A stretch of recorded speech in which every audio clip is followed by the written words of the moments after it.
went 6-10, and we ain't smell the playoffs. Then it gets even better when your team makes the playoffs.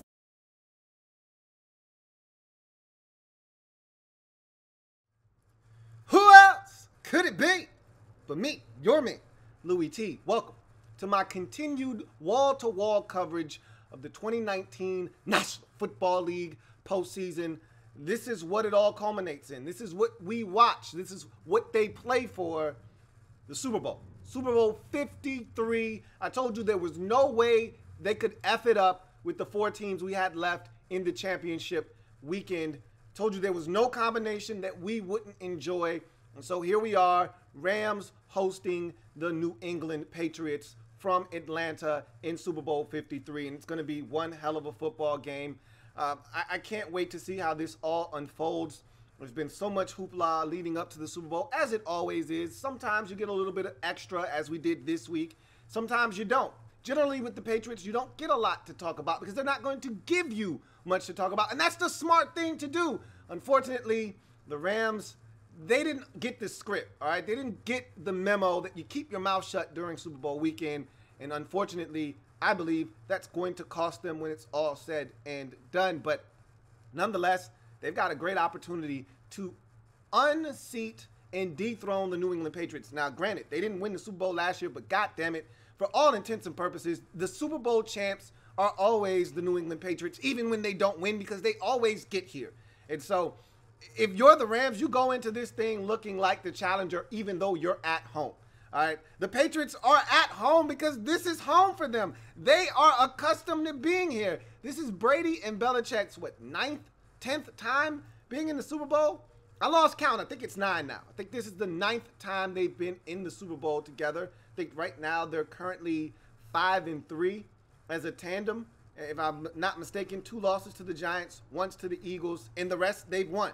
All right, so if I'm not mistaken, they won 3 out of 4, and then they beat the Seahawks and they beat the Atlanta Falcons. So if I'm not mistaken, if my memory serves me correct, they're 5-3 in the Super Bowl. This will be their 9th appearance, and man, is that one hell of a run or what? And so, no need to delay. Let's get right to the proceedings this evening. Let's get to the keys to victory for both teams, as you can see up above. And before I jump into the keys to victory, make sure you check out the Louie T Network podcast for more great content covering the National Football League. We're talking draft, we're talking Super Bowl, and we're talking about everything else that you may have missed during the course of the Senior Bowl, the Super Bowl, hell, even the Pro Bowl for those of you who actually consume that as well. So the podcast is up, episode 37. A lot of fun. I talked about the Senior Bowl. I talked about the upcoming draft, and I think it's a very deep draft class. I talked about all of that, some of the winners from the Senior Bowl, some of the guys that stood out for me. So check out the Louie T Network podcast, available on Stitcher, iTunes, Google Music Play, the website louietnetwork.net, and of course, tune in as well. So with that being said, let's jump into the keys to the game. We start with the road team in this instant, the New England Patriots. And yes, I said that right. They're the road team. And keep this in mind, too, if you're New England. As a matter of fact, I'll save that for when I get to one of your keys to victory. Let's start with your first key to victory, shall we?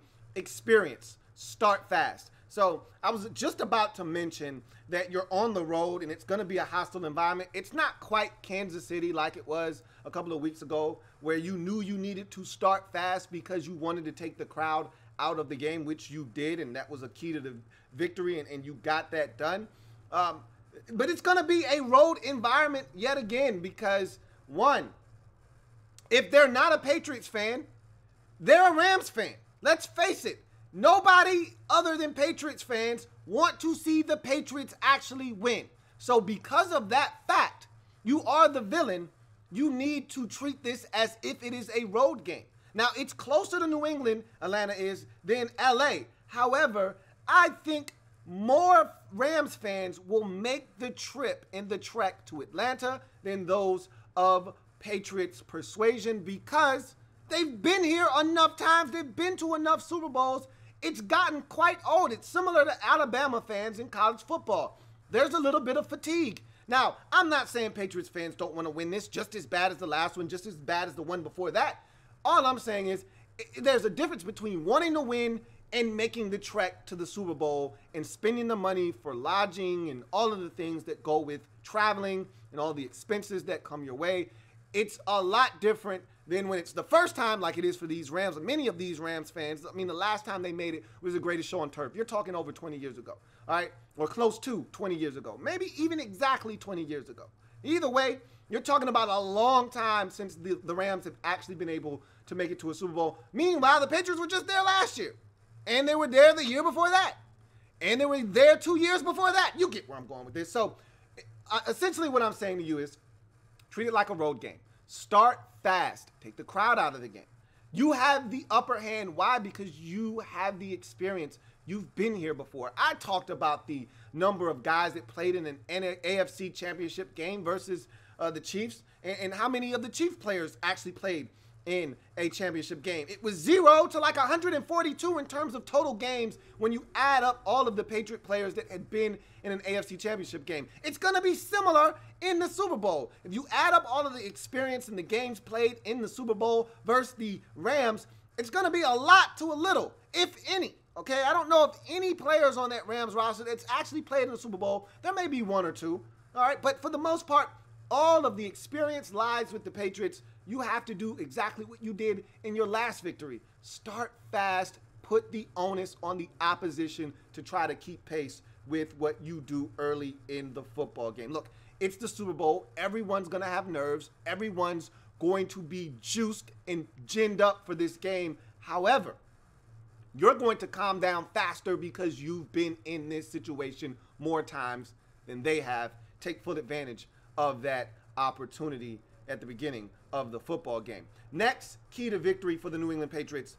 And a lot of these are going to be the same because it's a winning formula for the Patriots. They don't need to change much. All right, number 2 is protect TB12. All right, it's really simple. You protected them against the Chargers, you blew them out. You protected them against the Chiefs, you won the football game. And really, if not for a couple of un-Brady-like decisions and throws, and really it was one, okay? The second pick went off the hands of Edelman, should have been a catch. But the first one in the end zone, that's uncharacteristic of Brady. That's not something that he does very often. That's not something I expect him to do many more times.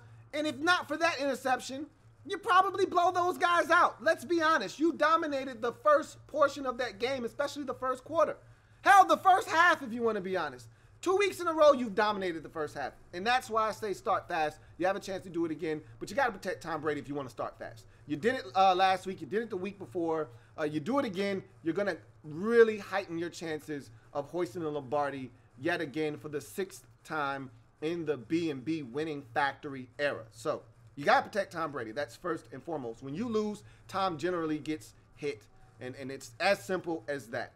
So number 3, a guy that I talked about as a true difference maker for this Patriots team, and we've seen him perform on the biggest stage, the brightest lights. He's played his best football. I'm talking about PlayStation. Sony Michel. That's key to victory number 3. PlayStation. He's got to continue to run the football the way he has in the first 2 games of this postseason run for the Patriots. He's been outstanding, eclipsing 100 yards in both contests, was absolutely dominant in the win over the Chiefs. And they need that again. And really, if you want to be honest, it's a 3-headed monster in that backfield. It's not just Sony Michel. All right, James White can get you any way you want. And really, you got to stop him and contain him in the pass game if you're the Rams. But honestly speaking, Sony Michel can't have a field day.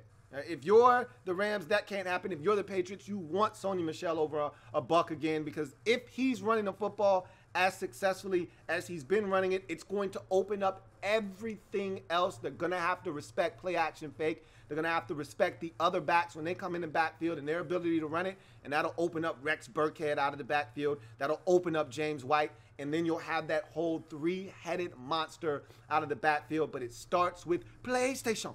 Sony Michel, that's a huge key to victory for this Patriots team. It's been that way for the vast majority of this season, especially this postseason run. It needs to continue to be that way in the Super Bowl. You go to key number 4 for this Patriots football team. Make the golfence just golf. And this is a very important one for the Patriots. And this is why. Belichick does this better than anyone I've ever seen in NFL history. He takes something away. I talked about it last week. The key last week, number 4, was take something away. And you know what he took away last week? He took away Tyreek Hill. He said that guy absolutely destroyed us the first time around in New England. He's not going to do it again, and he didn't. Then I didn't think they could take away both Kelsey and Hill, but that's essentially what they did.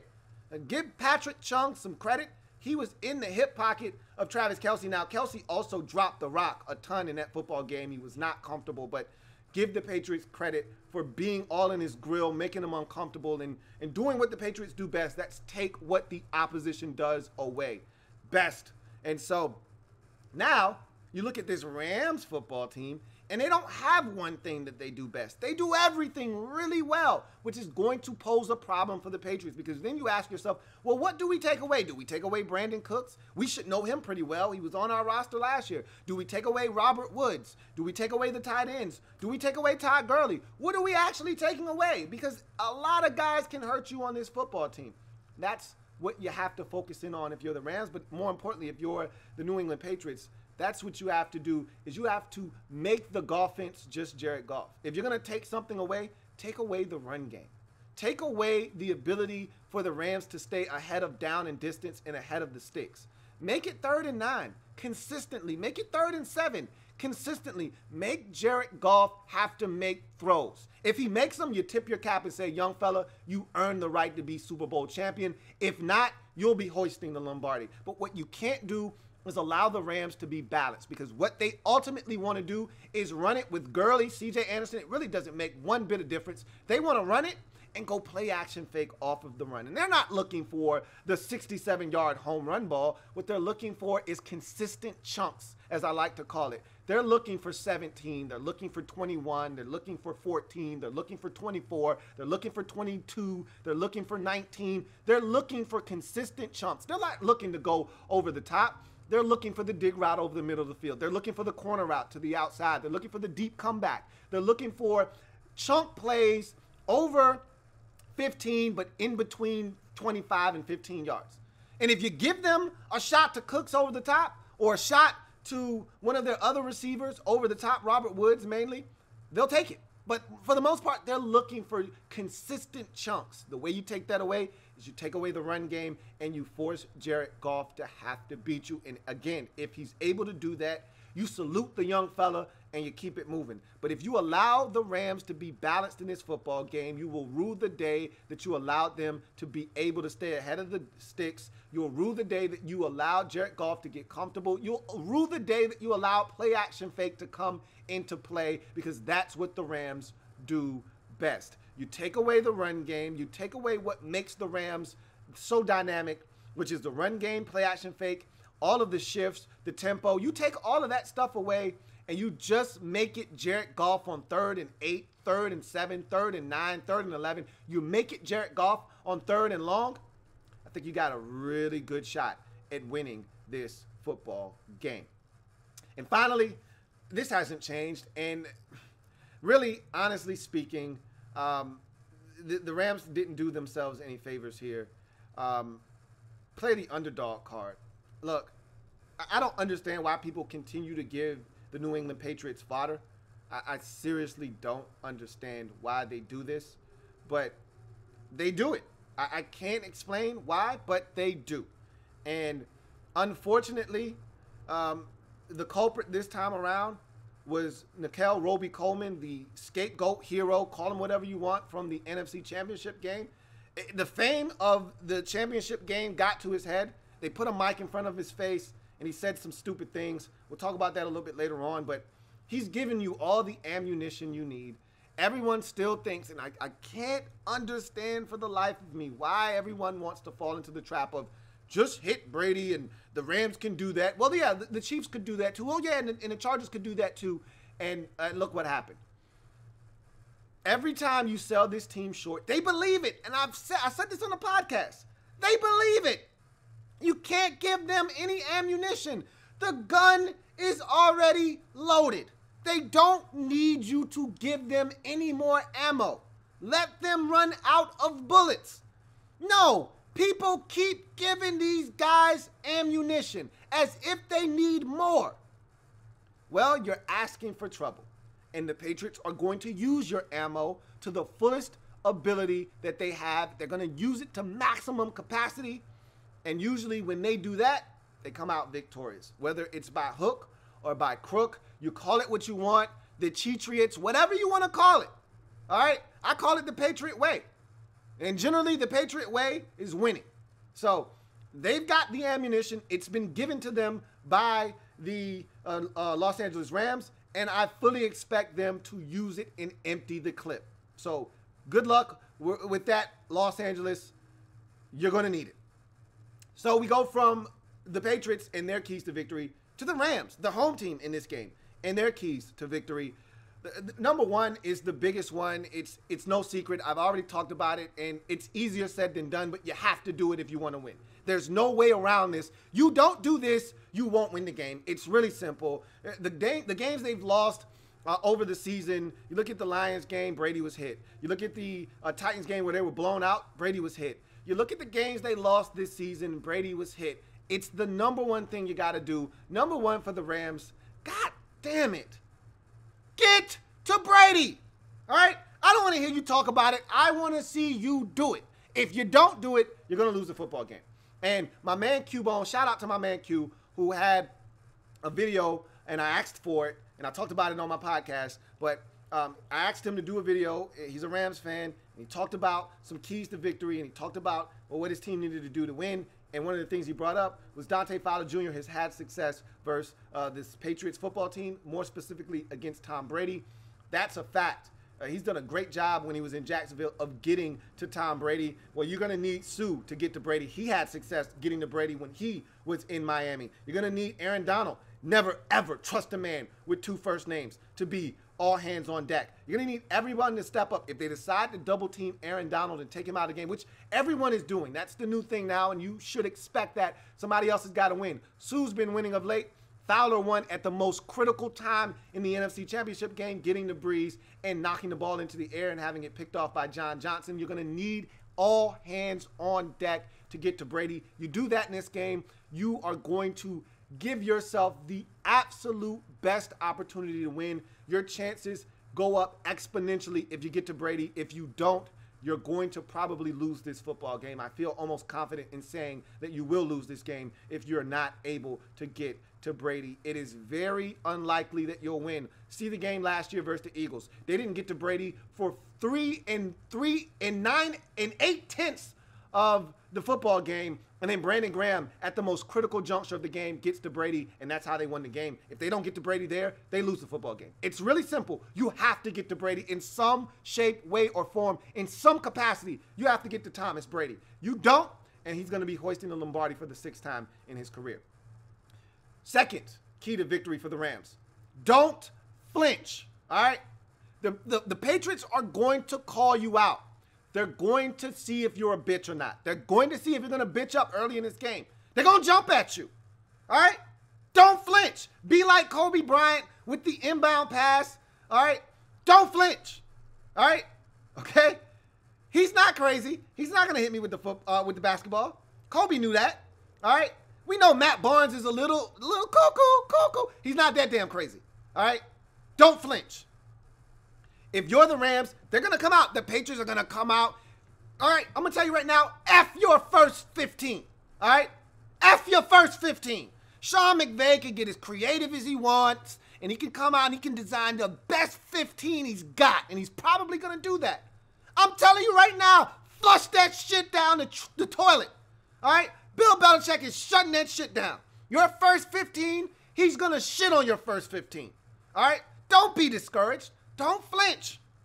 Last week or 2 weeks ago versus the Saints, you almost flinched. If not for the defense, the offense was shook. They were shook ones. Ain't no such things as halfway crooks. They scared to death. They scared to look. They shook. You were shook last week on offense. Luckily, the defense, they were your backbone. They didn't flinch. We can't have any flinching this week. Offense, defense, special teams. Don't let Cordero Patterson run back a 102-yard kickoff to start the game. Nothing crazy. Don't flinch. They're going to come out and they're going to pull your bitch card. Do not flinch. I know you're nervous. I know this is your first time. You're going to be over anxious. Do not flinch. If you're down 13-0, this is not the Saints, okay? These are not the Saints, all right? You get down early in this game, you can forget about it, all right? I'm just telling you, do not flinch early in this football game. You make a mistake, don't flinch, like last week or 2 weeks ago. You know, that interception that Gurley forced when he let the ball go off his hands, that could have been catastrophic. But you know what the defense didn't do? They didn't flinch. You can't flinch in this football game, not for a second. You do, and you might find yourself on the short end of the stick in this football game. Key number 3 for the Rams. Find individual matchups or just find J.C. Jackson, okay? Look, this is going to be really simple for me, all right? They're going to put Stephon Gilmore on Brandon Cooks. That's Bill Belichick's move. That's his go-to move. I'm going to take my best guy. That's why I told you, there's not many positions that the Patriots spend money on. They'll spend money on a big space-eating nose tackle that can stop the run. They'll spend money on that or resources in the draft on that. And they'll spend on a cornerback. When Bill Belichick has been at his best, and I've talked about this in numerous Super Bowl breakdowns, I say the same thing every time. If you've been watching me, I'm like a broken record. He's at his best defensively when he's got a lockdown corner. You can go through the list of corners that he's had when he's won. Ty Law, Asante Samuel, and now he's got Stephon Gilmore. When he's got a guy he can rely on out wide to say, hey, erase that one guy, Bill Belichick feels really confident in what he can do defensively from a schematic standpoint. And he really feels confident that Patrick Chung can run with just about any tight end as well. So he feels really good about 2 guys in that secondary that he feels like he can match up one-on-one with anybody and erase them. Well, he's going to take Stephon Gilmore and he's going to try to take away Brandon Cooks. And if that does happen, okay, fine. You can live without Brandon Cooks having a massive game. You're going to need him to make some catches at some point. But if he doesn't go for 7 for 108 and a touchdown, you're fine with that. You know why? Because then you have to go abuse J.C. Jackson. All right?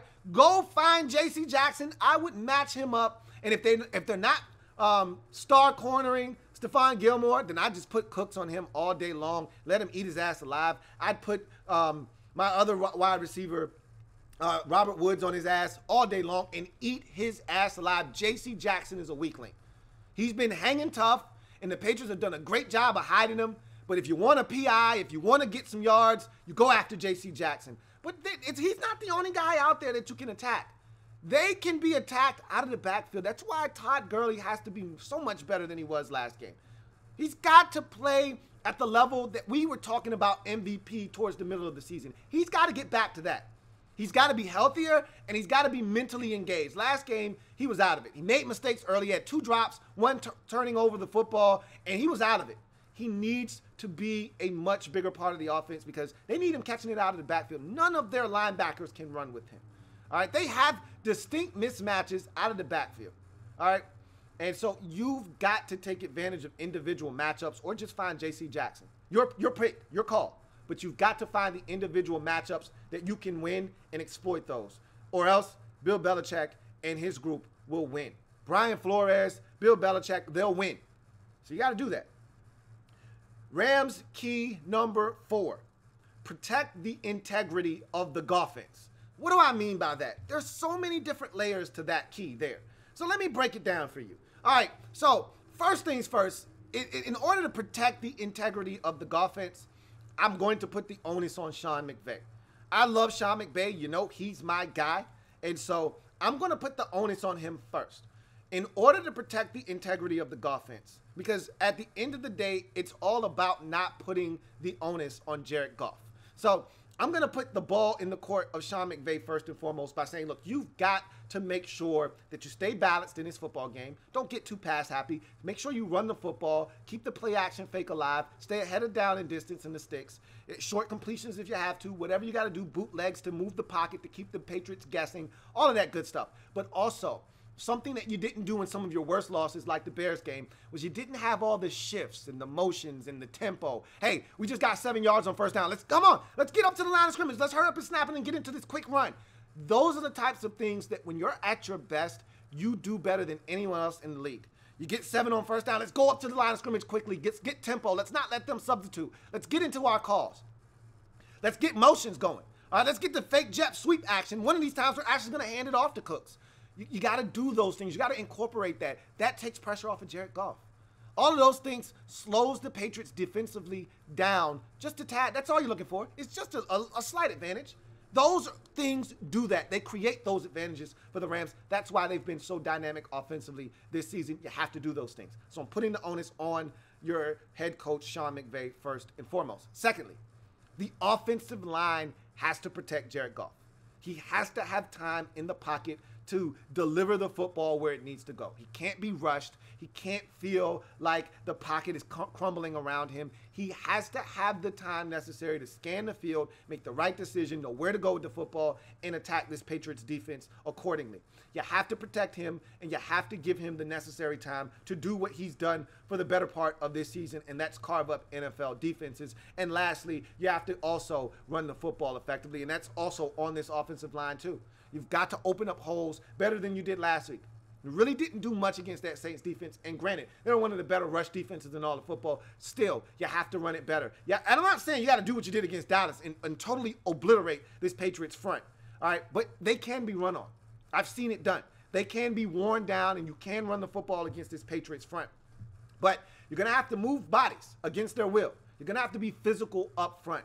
You do that, and this offense, the Goffense, will stay intact integrity-wise, and you'll have a great shot of defeating the New England Patriots. And then lastly, and this is a big one, all right?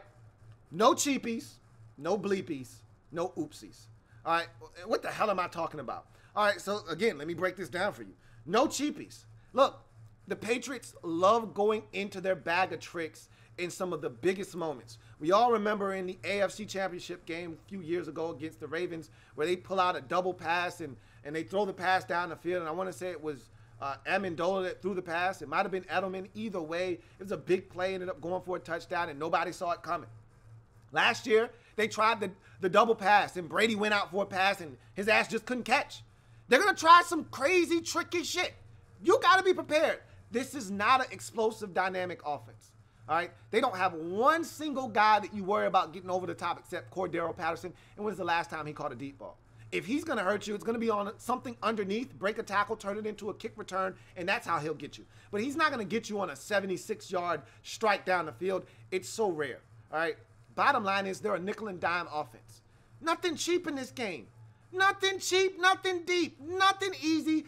The chicanery, the trickery, it's coming at some point.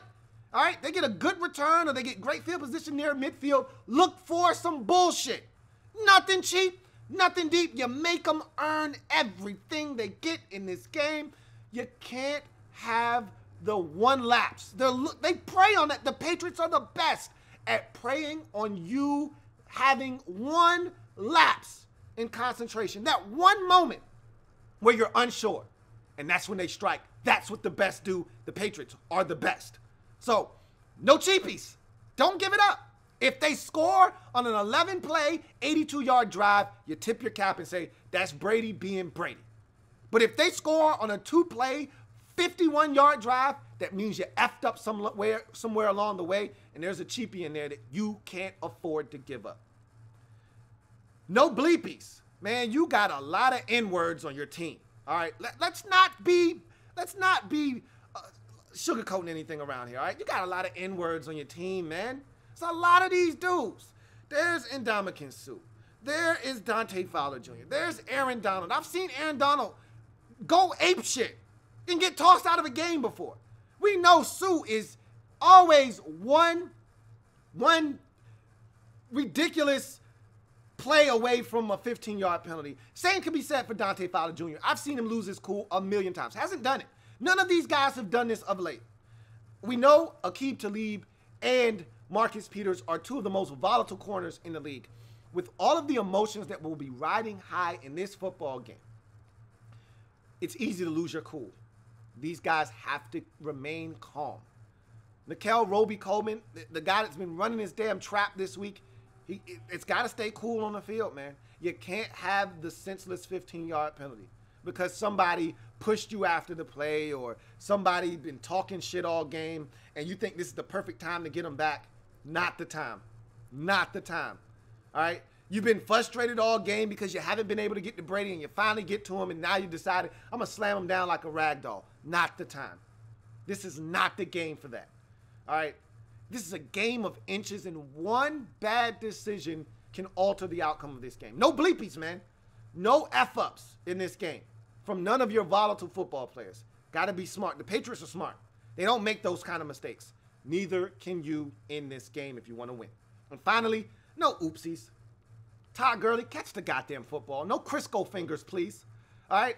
Guys have to make sure you stay mistake-free. Jared Goff can't sense pressure and airmail one right to the safety. That can't happen in this football game. C.J. Anderson can't bust through a hole and power through a tackle and boop, there goes the football. Guy pokes it free from behind. Jared Goff can't be in a pocket oblivious to the rush and a guy comes from behind and as he's going around the pocket, he swipes at the football and it comes out. That can't happen. Can't have the oopsies. I believe there was a handoff that you botched versus New Orleans. Luckily, it wasn't a fumble. That can't happen. You might not get lucky this time around. You got to take care of the football. No short fields. Nothing ridiculous in this game. No oopsies. No, my bads. Those get you beat. This isn't the time for my bad. All right? You can have a my bad in the preseason. You can have a my bad in week 7. Hell, you may even be able to get away with a my bad in the divisional round. You can't get away with a my bad versus New England Patriots in the Super Bowl. So no oopsies. It's as simple as that. If you're the Rams, that's how you win this game. So I said all of that to say this. Here's my prediction for the game. I had Rams winning this thing all the way until Nickel Roby-Coleman opened his damn mouth. All right. I had the Rams winning this game 31-27 before Nickel Roby opened his damn trap. Now I've got it the other way around. Patriots winning this game 31-27. All right. Brady's getting old and he hasn't aged well and there's not as much zip on his passes and sometimes they're not as sharp either. Are you kidding me? Are you stupid or just dumb? Which is it? We're going to take the dagger, stick it in, twist it, and pull it out and watch them bleed slow. Oh yeah, really? That's what y'all gonna do. I specifically told the Rams before Super Bowl week got underway, I said, no shenanigans, zip it or I break your hip. I said, hey, y'all understand what I'm saying? We cool? Cool. Cool, yeah. They said, cool. I thought we had an understanding. I said, Rams, you cool? Cool. Cool, yeah. I thought we had an understanding. Apparently, everyone didn't get the memo. I told you specifically to shut the hell up and just play football. Don't give these bastards any ammunition. They're good enough as it is. And you couldn't help yourself. You were smelling yourself. You were getting all this attention after the no call in the NFC Championship game. And you felt compelled. You were on a roll. Hell, I'm getting away with everything. I might as well say some shit that I can try to backtrack and moonwalk from down the road. Well, they heard it already. And if they didn't hear it, guess what the reporters are going to do? They're going to type that shit up. They're going to write it down. They're going to transcribe it. And they're going to run that shit to Brady. And you know they already ran it to him. And they asked Brady about it. And you know what he said? I've got no comment. But you know what Brady did? He internalized that shit. He went back in the locker room and he told all of his buddies. And you know what they're going to do? They're going to go out and they're going to stick that shit to your ass. And when they're hoisting the Lombardi and all the confetti is coming down and they have that tight shot of a couple of Rams players on the ground watching the celebration, I'm gonna think about you, Nickel Roby-Coleman, and the dumbass shit you said on Super Bowl week when you was smelling your damn self. Patriots 31, Rams 27. God damn it, I hope I'm wrong. But I'm telling you, this shit never goes well. I talked about it on the podcast. This shit never goes well when you run your trap during Super Bowl week. And goddamn it, it's going to come back to bite the Rams in the ass. Who do you have in this game and why? Score and more down below in the comment section of this video. I got to know who you got winning and why. I'm 6-2 in the postseason right now. God, I hope I'm 6-3 when this game's over. But I think I'm going to be 7-2 when it's all said and done. Wait, I'm 6-4. And I think I'm going to be 7-4 when it's all said and done. I'll take 6-5 all day long if the Rams can find a way to get this done. But Nikel Roby-Coleman, he sealed their fate when he opened his damn mouth. What do you got?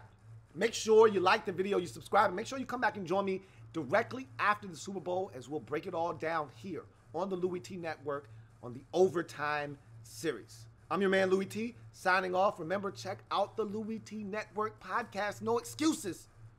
No excuses. Check it out. Good stuff. We talk draft, we talk Super Bowl, and more. 37th installment of the Louie T Network podcast. Remember, follow me at LTN Pod if you want to be up on the latest on the Louie T Network podcast.